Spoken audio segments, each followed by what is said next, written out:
En un momento en que el mundo observa con atención el creciente conflicto entre Irán, Israel y ahora Estados Unidos, una interrogante resuena con creciente fuerza. ¿Está Dios nuevamente interviniendo para proteger a Israel?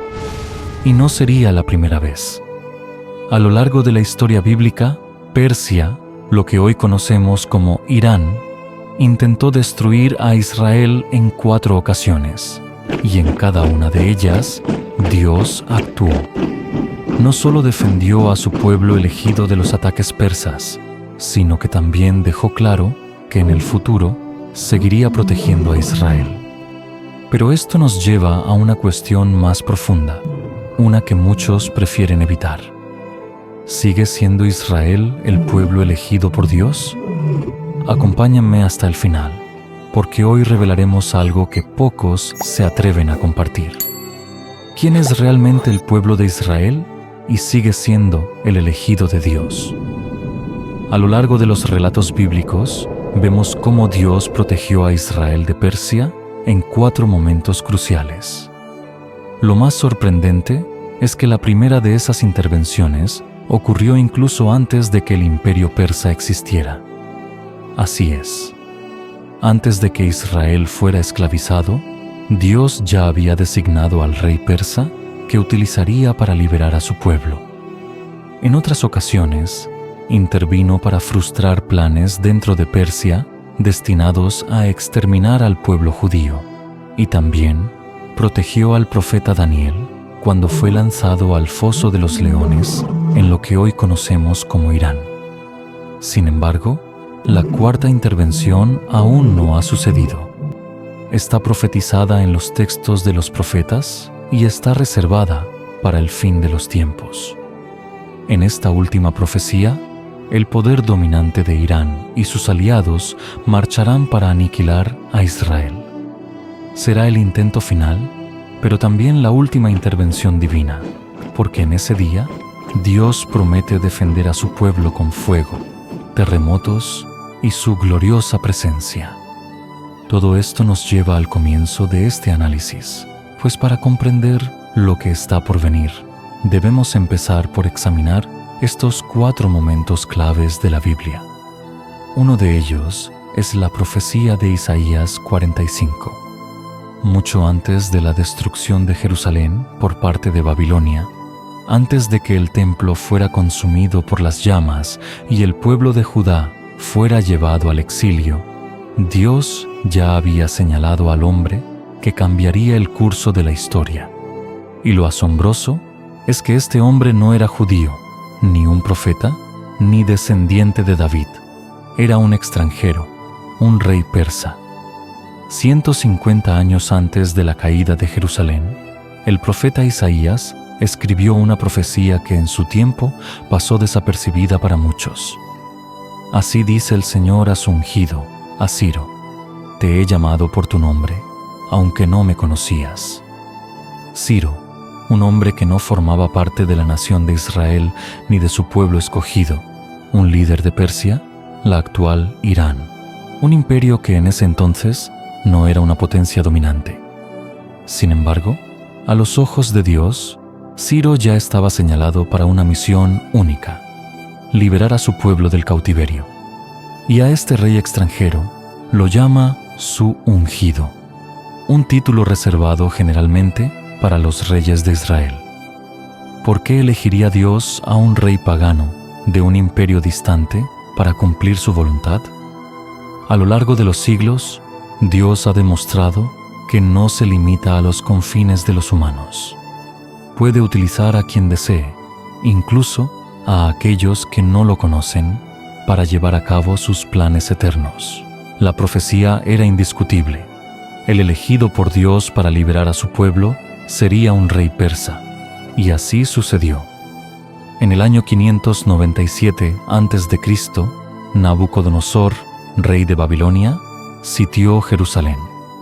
La ciudad resistió durante 18 meses, pero la hambre y la desesperación dominaron a los habitantes.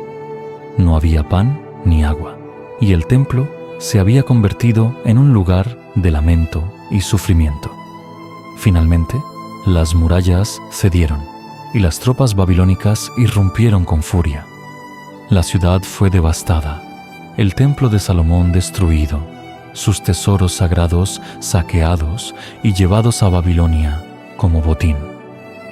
Sedequías, el último rey de Judá, intentó escapar durante la noche por una brecha en las murallas, pero fue capturado cerca de Jericó.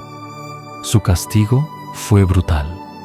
Obligaron al rey a presenciar la ejecución de sus hijos y luego le arrancaron los ojos. Ciego y encadenado, fue llevado como símbolo del fin del reino de Judá. Fue el comienzo del exilio, donde miles de judíos fueron deportados a Babilonia. Durante 70 años vivieron como extranjeros en una tierra ajena, entre templos paganos, lenguas extrañas y costumbres diferentes. El dolor no solo era físico o cultural, sino también espiritual. El templo ya no existía, el sacerdocio había sido interrumpido, y muchos se preguntaban si Dios los había abandonado para siempre. Cada generación nacía más lejos de Jerusalén, más lejos de la tierra prometida y más distante del pacto. Pero mientras el pueblo sufría en Babilonia, Dios ya había comenzado a ejecutar su plan en una tierra lejana al este del Éufrates, donde emergía una nueva potencia, Persia. Persia, hasta entonces opacada por imperios más grandes, comenzaba a levantarse. Su gente era resistente, disciplinada, hábil en la guerra, feroz en la estrategia, y entre ellos crecía un joven destinado a cambiar el destino del mundo. Su nombre era Ciro, hijo del rey persa Cambises y de Mandana, princesa del imperio Medo. Ciro era un heredero de doble linaje real, persa y medo. Desde joven, Ciro fue entrenado en estrategia, política y conquista, y cuando alcanzó la mayoría de edad, se lanzó a la batalla. Conquistó las tribus del norte, luego se adueñó de Lidia, la tierra del oro, y finalmente marchó hacia su objetivo más ambicioso, Babilonia. Pero la caída de Babilonia no fue una guerra, sino una humillación. Los soldados de Ciro desviaron el río Éufrates, entraron por los canales y tomaron la ciudad sin que se rompiera un solo muro. Babilonia cayó en una sola noche. El imperio que había esclavizado a Israel fue derrotado sin lucha, y así se cumplió la visión de Isaías. Ciro, el emperador del mundo, el que nunca había pisado Jerusalén, el que adoraba a otros dioses, hizo algo que ningún rey se había atrevido a hacer. Emitió un decreto de libertad. Declaró que los judíos eran libres, que podían regresar a Jerusalén, reconstruir el templo y adorar a su Dios. Y no solo eso, el rey persa devolvió los objetos sagrados que habían sido robados, además de ofrecerles oro, plata y madera para restaurar el culto al Dios de Israel. ¿Por qué lo hizo? Según Esdras I, Ciro actuó porque reconoció que el Dios de los cielos le había encargado esa misión. Se cree que el profeta Daniel, quien aún vivía y servía en la corte persa, le mostró las antiguas escrituras de Isaías, lo que le permitió comprender el papel que debía desempeñar en la historia divina. Al leer su nombre, profetizado un siglo antes, Ciro comprendió que su reinado no era producto de la casualidad. Aunque no se convirtió al judaísmo, entendió que era un instrumento de una voluntad más grande y actuó con humildad, obedeciendo el mandato divino. Fue así como comenzó el regreso de los judíos a su tierra prometida. Los ancianos lloraban al ver los cimientos del templo, mientras que los jóvenes, nacidos en el exilio, apenas comprendían el significado de Jerusalén, pero sentían que regresaban a sus raíces. La adoración fue restaurada, la fe revivió, y la historia de Israel, que parecía haber llegado a su fin, comenzó nuevamente. Todo esto gracias a un decreto firmado por un rey que jamás pisó el templo que ayudó a reconstruir. Ciro no fue un creyente, sino un siervo inconsciente de la voluntad divina. Dios no buscaba devoción, sino cumplimiento, y a través de Ciro, la promesa fue cumplida. Daniel había llegado a Babilonia siendo apenas un joven, arrancado de su tierra durante las primeras deportaciones bajo el poder invasor de Nabucodonosor. Fue testigo de la destrucción de Jerusalén y, sin embargo, nunca permitió que su fe se contaminara. Rechazó la comida del rey y se mantuvo fiel a su identidad. Como recompensa, Dios lo exaltó. Con el paso de los años, Daniel se convirtió en una figura clave dentro del corazón del imperio más temido de su tiempo. Interpretó sueños que nadie lograba comprender. Descifró enigmas sellados por los reyes y sobrevivió a traiciones, intrigas y purgas dentro de la corte. Pero también fue el profeta que presenció la caída de Babilonia antes de que ocurriera. En el capítulo 5 de su libro, Daniel narra la noche en que Babilonia cayó ante Ciro. El rey Belsasar, nieto de Nabucodonosor, ofreció un banquete espléndido para 1000 nobles. En su arrogancia, mandó traer los vasos sagrados del templo de Jerusalén, aquellos que habían sido robados durante la invasión. Bebió vino en ellos, alabó a dioses de oro, plata y bronce, y se burló del Dios de Israel. Y entonces ocurrió lo inesperado. Una mano apareció de manera sobrenatural y escribió con fuego en la pared del palacio real: Mene, Mene, Tekel, Uparsin, que significaba contado, contado, pesado y dividido. El salón se sumió en el terror. Los sabios del reino no supieron qué hacer, por lo que llamaron a Daniel. Sin miedo y con firmeza, Daniel fue presentado ante el rey y, con voz resuelta, interpretó el mensaje. Mene, Dios ha contado tu reino y le ha puesto fin. Tekel, has sido pesado en balanza y hallado falto. Peres, tu reino ha sido dividido y entregado a los medos y los persas. Esa misma noche, el juicio se cumplió. Los ejércitos de Ciro ejecutaron su plan con precisión. Desviaron el río Éufrates, cruzaron la ciudad a través de los canales subterráneos y tomaron Babilonia sin ningún enfrentamiento. El imperio que había oprimido al pueblo de Dios se desplomó en una sola noche, y Belsasar fue asesinado. Daniel lo vio, lo predijo y se cumplió con exactitud. Babilonia, el imperio más grande de la época, que había esclavizado al pueblo de Dios, se desvaneció en un instante, mientras que Persia se alzó como el nuevo imperio dominante. La caída de Babilonia no solo marcó el fin de una era, sino también el cumplimiento exacto de las palabras de un profeta y el inicio de la restauración del pueblo de Dios. Sin embargo, la historia de Daniel no terminó con la caída de Babilonia. Allí comenzó su capítulo más crucial. Tras la victoria, Ciro asignó a Darío el Medo como gobernante de Babilonia. Darío, impresionado por la sabiduría de Daniel, lo nombró uno de los 3 gobernadores principales del reino. Y eso despertó la envidia de los hombres del palacio. Lo odiaban por su fidelidad y su integridad. Entonces tramaron un plan. Sabían que no encontrarían corrupción en él, pero también sabían que Daniel no dejaría de orar a su Dios. Así que convencieron al rey de firmar un decreto. Durante 30 días nadie podía orar a ningún dios, excepto al rey, y quien desobedeciera, moriría. Daniel escuchó el decreto y no se escondió. Decidió que era mejor morir orando que vivir en silencio. Abrió las ventanas de su casa, como siempre hacía, y oró de rodillas mirando hacia Jerusalén. Los conspiradores estaban esperando este momento y rápidamente denunciaron al rey de la transgresión de Daniel. Darío, al enterarse, se estremeció, intentó salvarlo y buscó soluciones hasta el anochecer, pero la ley de los y los persas no podía ser revocada.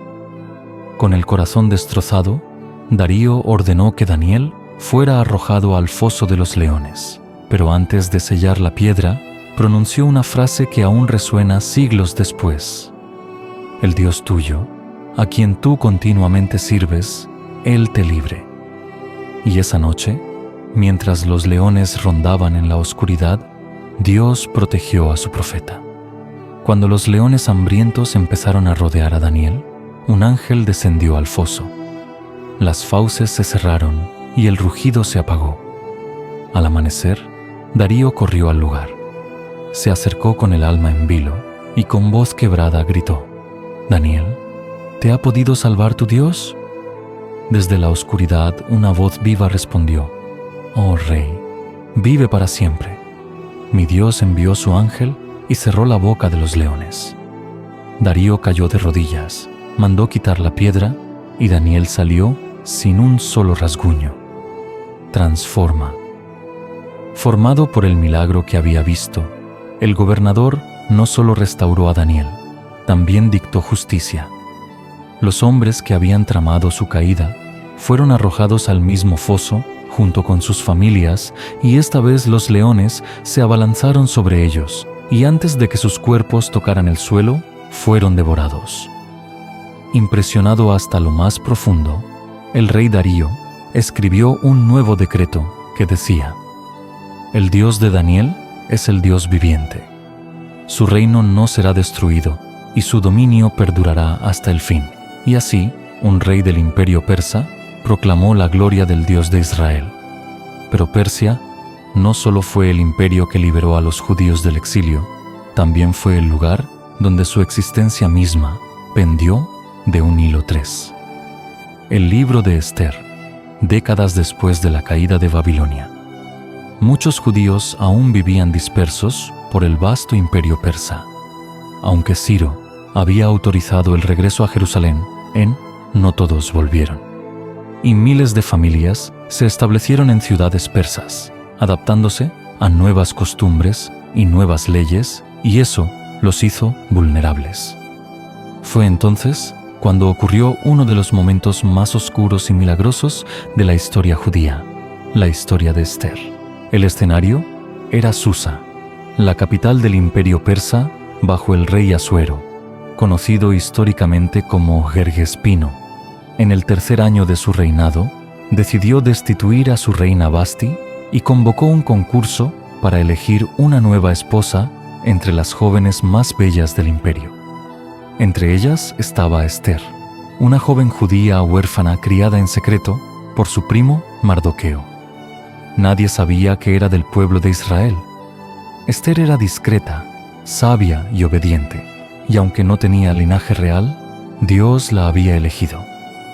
Esther fue llevada al palacio y, tras un largo proceso de preparación, fue presentada ante el rey y ocurrió lo inesperado. Y el rey amó a Esther más que a todas las demás mujeres y puso la corona real sobre su cabeza.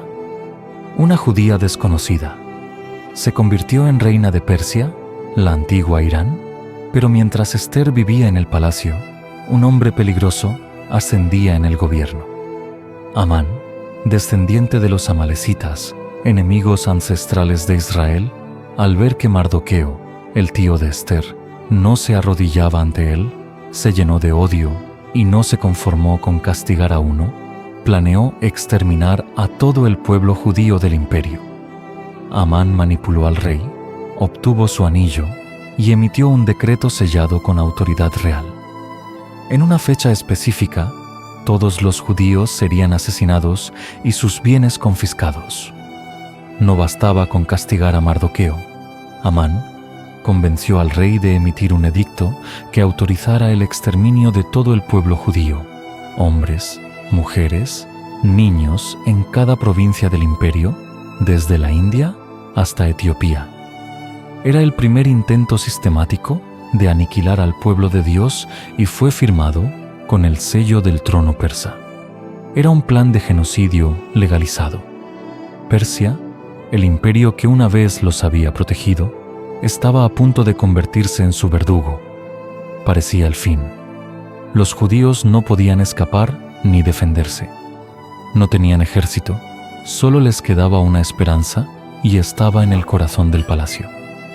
Cuando Mardoqueo supo del decreto, envió un mensaje urgente a Ester.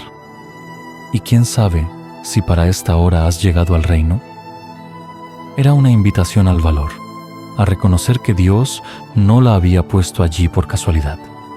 Y Ester decidió arriesgarlo todo. Se presentó ante el rey sin ser llamada, lo cual podía significar la muerte, pero Asuero la escuchó, y en un banquete, donde reinaba el silencio, Ester reveló la verdad, que ella era judía y que su pueblo iba a ser exterminado por culpa de Amán. La reacción fue inmediata. El rey, furioso por haber sido engañado, mandó colgar a Amán en la misma horca que había construido para Mardoqueo. Y no solo eso, decretó que los judíos tenían derecho a defenderse en el día del ataque. Lo que debía ser una masacre se convirtió en una victoria. El pueblo de Dios fue preservado por una mujer valiente, puesta en el lugar correcto, en el momento exacto.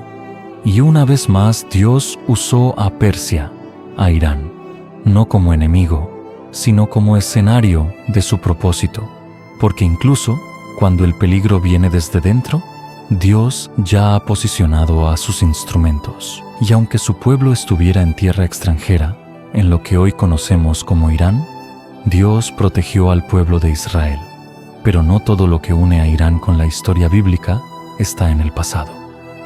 Hay algo más, algo que aún no ha ocurrido, pero que fue escrito con claridad en uno de los libros proféticos más desconcertantes de toda la Escritura. 4. La profecía de Gog y Magog. En lo más oscuro del exilio, cuando la esperanza del pueblo de Israel parecía sepultada bajo cenizas y cadenas, el profeta Ezequiel recibió una de las visiones más impactantes de toda la Escritura. Ezequiel estaba lejos de casa, exiliado en Babilonia. Jerusalén había caído, el templo ardía en cenizas y la tierra prometida parecía haber sido olvidada por Dios. Pero entonces, Dios le mostró algo mucho más inquietante. No era una visión del pasado, ni una promesa para su presente. Era una revelación del futuro, una advertencia que cruzaría los siglos hasta los últimos tiempos, donde se levantaría el poder dominante de la región de Irán. El profeta levantó su rostro hacia el cielo y lo que vio lo dejó sin aliento. En una visión estremecedora, Dios le mostró una gran coalición militar liderada por una figura misteriosa llamada Gog, príncipe de Magog. A su lado, una alianza poderosa: Persia, la actual Irán, Cus, Fut y otras naciones del norte. Estas naciones se unirían con un solo propósito: destruir a Israel. Esta alianza avanzaría con una fuerza incontenible, cubriendo la tierra como una tormenta, innumerables ejércitos marchando hacia Jerusalén. Y lo más alarmante, Israel se mostraría indefenso, sin murallas protectoras, viviendo confiado en una aparente paz. Pero cuando la destrucción pareciera inevitable, Dios intervendría decisivamente. En aquel día, cuando venga Gog contra la tierra de Israel, subirá mi ira en mi enojo. La intervención divina sería demoledora. Terremotos estremecerían la tierra. Fuego y azufre caerían desde los cielos, sembrando el caos y confusión entre los enemigos. Gog, Persia y sus aliados serían derrotados, no por el poder militar humano, sino por el propio poder de la gloria de Dios. Lo que Ezequiel presenció no fue un relato simbólico ni una advertencia para su tiempo.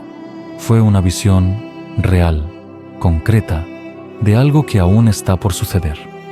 Una profecía que, según muchos estudiosos, aún no se ha cumplido. Y al mirar hoy el mapa del Medio Oriente, al ver cómo Irán y sus aliados multiplican su hostilidad contra Israel, muchos se preguntan con temor: ¿estamos viendo el inicio de esta guerra profetizada? ¿Está el mundo presenciando los primeros pasos de Gog y Magog? Pero hay una pregunta aún más urgente. Si Israel ya no fuera el pueblo de Dios, entonces, ¿para qué protegerlo? ¿Para qué esta profecía? ¿A quién defendería Dios si ya no tiene un pueblo? La respuesta a esa pregunta lo cambia todo, porque si esta profecía aún tiene sentido, entonces también tiene sentido creer que Israel sigue siendo el pueblo elegido. Israel sigue siendo el pueblo de Dios. Esta pregunta resuena hoy más fuerte que nunca, generando intensos debates y profundas divisiones dentro del cristianismo. Algunos aseguran que Israel perdió su posición privilegiada cuando rechazó al Mesías, mientras otros afirman que la Iglesia ha tomado su lugar como el verdadero pueblo de Dios. Pero, ¿qué dice realmente la Biblia sobre esto? ¿Ha abandonado Dios a Israel? ¿O aún existe un plan divino reservado para esta nación? Para responder esta pregunta, debemos volver al inicio, al pacto original.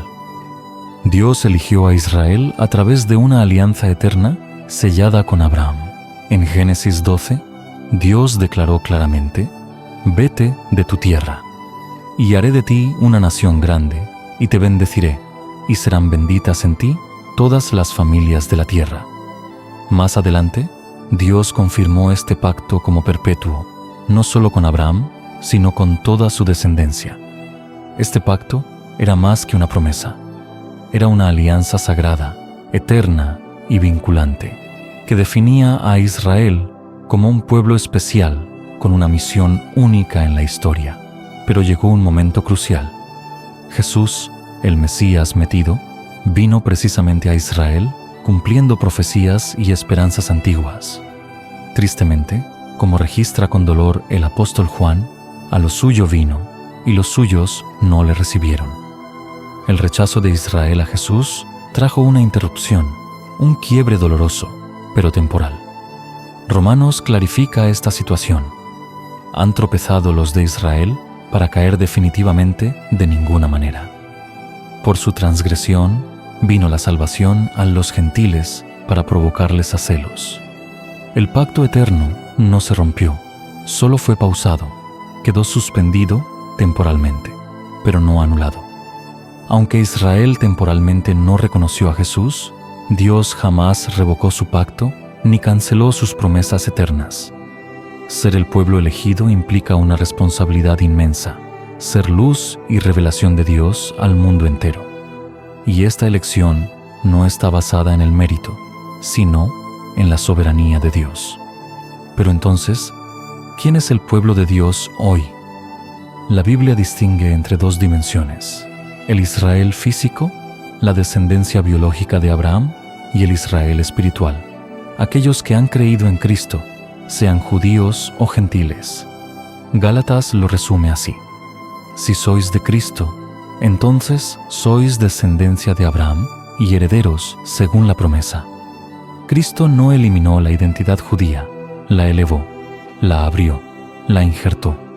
Derribó la pared de división y formó un solo pueblo, el cuerpo de Cristo. Y para ilustrarlo, Pablo presentó una imagen profética en Romanos 11, el olivo. Israel es el olivo original. Algunas ramas naturales fueron cortadas por incredulidad y en su lugar fueron injertadas ramas silvestres, los gentiles creyentes. Pero el tronco sigue siendo el mismo y Dios advierte: si las ramas originales fueron cortadas, también puede cortar a las injertadas si pierden la fe. Pablo advierte claramente a los gentiles que no caigan en arrogancia espiritual, pues así como Dios cortó ramas naturales por incredulidad, puede también cortar ramas injertadas por la misma razón, porque la verdadera pertenencia al pueblo de Dios no depende del linaje, sino de la fe auténtica y viva en Jesús. Pero aquí viene lo más poderoso. Dios aún tiene un plan especial, específico, para Israel como nación. Sí, la Biblia es clara. Dios aún tiene un plan específico para Israel. Un plan que no ha caducado con el paso de los siglos, ni con el rechazo inicial del Mesías. Romanos 11 lo revela. Cuando haya entrado la plenitud de los gentiles, entonces todo Israel será salvo. No una parte, sino todo Israel. Esta promesa futura encaja perfectamente con una de las visiones más estremecedoras de todo el Antiguo Testamento: el Valle de los Huesos Secos en Ezequiel 37. Ezequiel 37. El Valle de los Huesos Secos. Imagina por un momento la escena más desoladora posible: un valle extenso y silencioso, envuelto en una quietud espeluznante, cubierto de un extremo al otro por miles de huesos humanos, huesos secos, fragmentados, blanqueados por el sol abrasador del desierto. No hay movimiento, no hay vida, solo la evidencia de una tragedia antigua y olvidada. Es aquí, en medio de este paisaje de absoluta desesperanza, donde Dios lleva al profeta Ezequiel en una visión estremecedora que cambiaría para siempre la perspectiva del pueblo de Israel. Ezequiel, sacudido por la visión, observa con atención y siente el peso del silencio que domina el valle. Su mente lucha por comprender la razón de semejante revelación y de repente Dios le pregunta al profeta: «Hijo de hombre, ¿podrán vivir estos huesos?». La respuesta lógica humana diría que no, que lo que está muerto está perdido para siempre. Pero Ezequiel conoce la voz que le habla y con humildad y reverencia responde: «Señor, el Señor, tú lo sabes». Es entonces cuando Dios desafía al profeta a hacer algo insólito, casi absurdo, y le ordena: «Profetiza sobre estos huesos y diles: huesos secos, oíd palabra del Señor. Así ha dicho el Señor, He aquí, yo hago entrar espíritu en vosotros y viviréis. Pondré tendones sobre vosotros, haré subir sobre vosotros carne, os cubriré de piel, y pondré en vosotros espíritu, y viviréis, y sabréis que yo soy el Señor». Ezequiel obedece, se posiciona frente a aquel mar de muerte, y en cuanto pronuncia las palabras del Señor, algo asombroso ocurre. Sus palabras, que al principio parecen inútiles, generan un estruendo inquietante, un ruido que comienza suavemente, pero crece rápidamente hasta convertirse en un temblor que recorre el valle. De repente, estruendo sacude los huesos y comienzan a moverse. Los huesos se mueven, vibran y comienzan a unirse hueso con hueso. Frente a sus ojos, los huesos comienzan a unirse. Aparecen tendones, tejidos musculares cubren los huesos reunidos y la piel comienza a envolver cuidadosamente cada cuerpo. Lo que antes era solo muerte se convierte en una multitud inmensa de cuerpos humanos completos, perfectamente formados. Pero aún falta algo, falta vida. Entonces, la voz del Señor habla de nuevo, firme y decidida. Profetiza al Espíritu, di: «Espíritu, ven de los cuatro vientos y sopla sobre estos muertos y vivirán».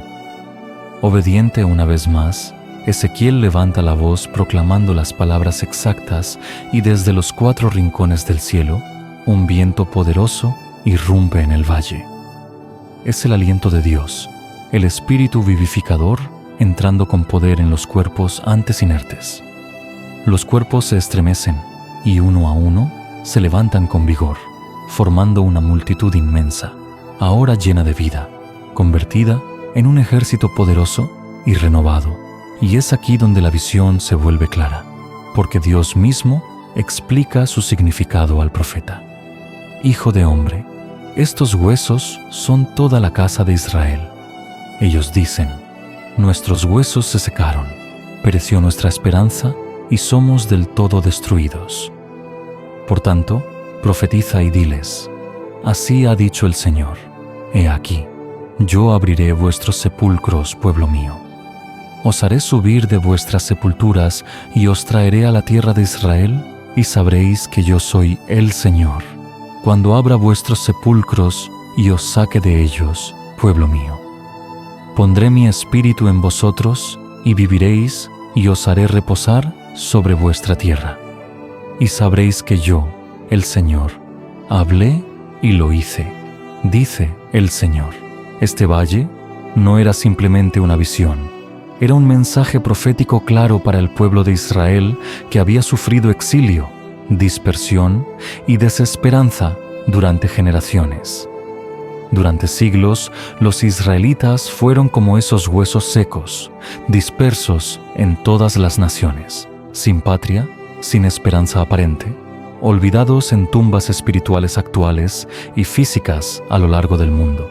Pero en esta visión, Dios proclama con autoridad que su promesa aún permanece.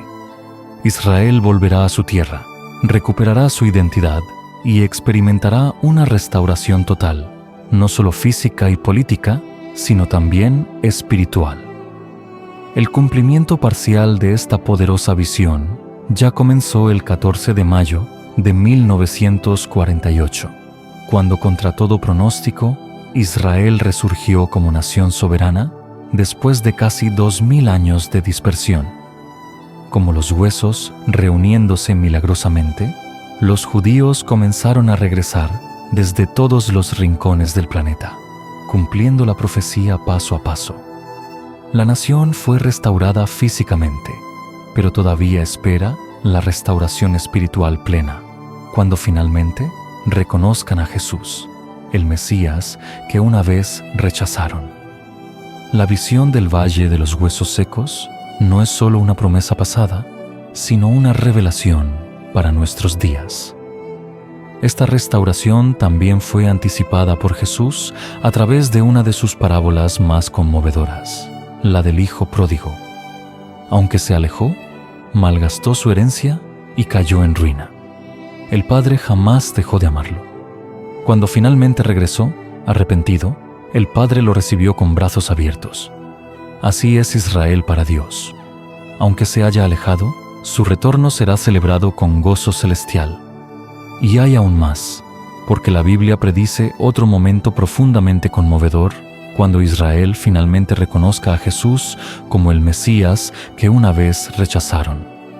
Dice el texto: mirarán a mí, a quien traspasaron, y llorarán como quien llora por su hijo unigénito.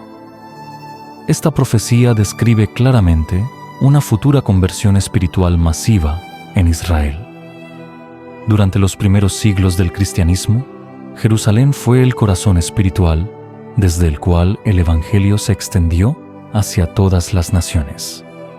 Esta ciudad sagrada fue testigo de la vida, muerte y resurrección de Jesús y también del nacimiento y expansión explosiva de la iglesia primitiva.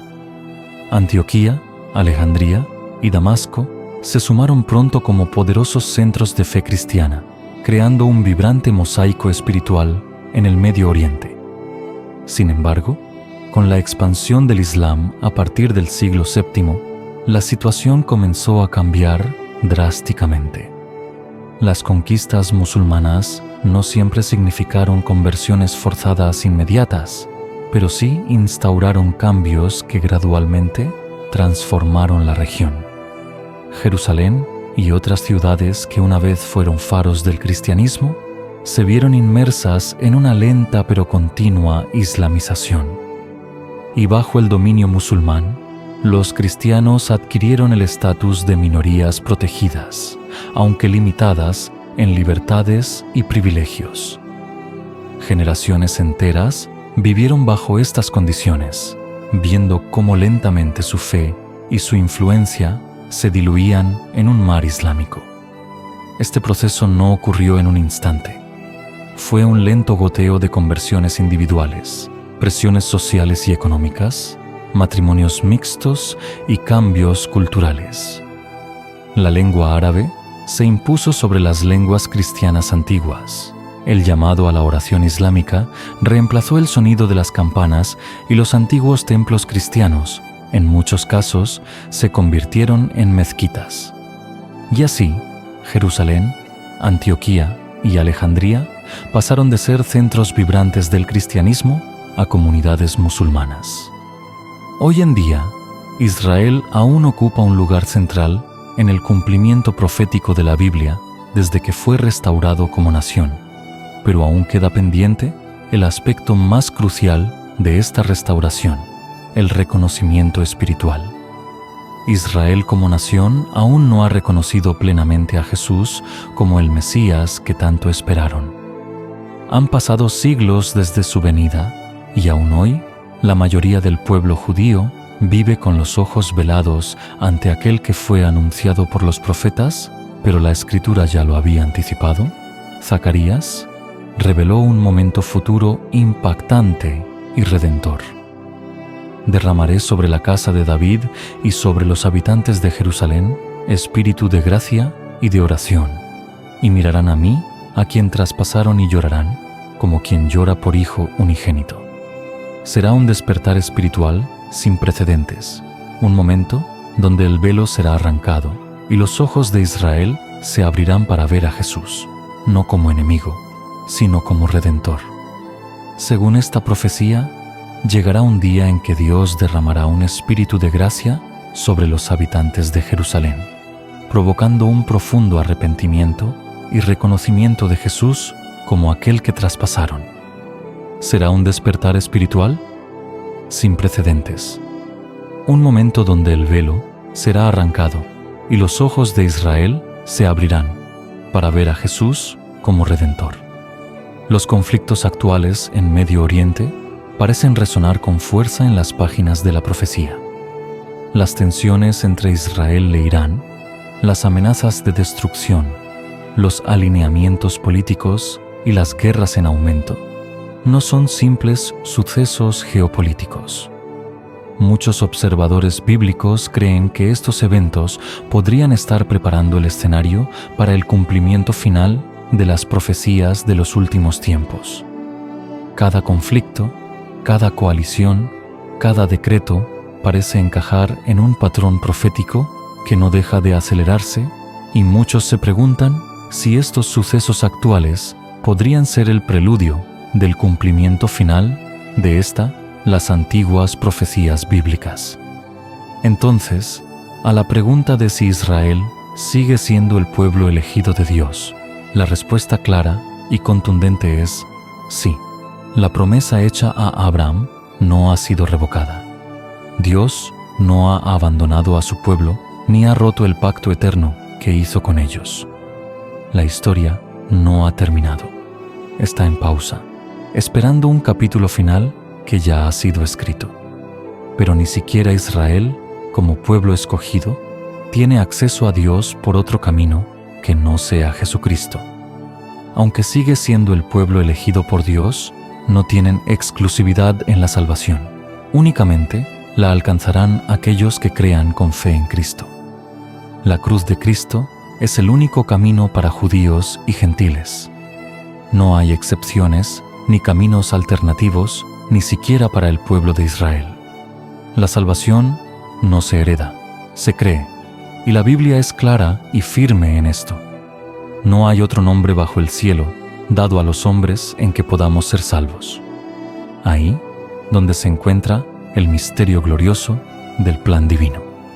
Israel no ha sido reemplazado, ha sido preservado. La historia de Israel no ha terminado. Está en pausa esperando su capítulo más glorioso. Y cuando llegue el tiempo señalado, cuando el número de los gentiles haya entrado y las naciones hayan sido sacudidas, entonces todo Israel será salvo. No por etnia ni por mérito, sino por gracia, por fe, por el mismo Cristo que un día fue traspasado y que en el tiempo señalado será reconocido. Y si te preguntas, ¿por qué tanto odio y tanta destrucción durante siglos en esta región del mundo? ¿Por qué Oriente Medio siempre está en guerra? La respuesta está en un antiguo conflicto entre dos hermanos, Isaac e Ismael. Uno recibió el pacto, el otro fue bendecido, pero apartado, y tras su enfrentamiento, Isaac se convirtió en el patriarca del pueblo judío, mientras que Ismael sería en el patriarca de musulmanes. Si quieres entender por qué el mundo árabe y el pueblo de Israel llevan años enfrentados, tienes que ver este vídeo que aparece en pantalla. ¿Por qué Oriente Medio está siempre en guerra? Lo que comenzó como un conflicto entre dos mujeres en una tienda del desierto dividiría al mundo entero durante milenios. Pero la Biblia no solo relata el inicio del conflicto, también está escrito cómo terminará. Seguimos con esta revelación del origen bíblico, del conflicto entre judíos y musulmanes, y no olvides dejar tu like en este video. Bendiciones para ti y tu familia.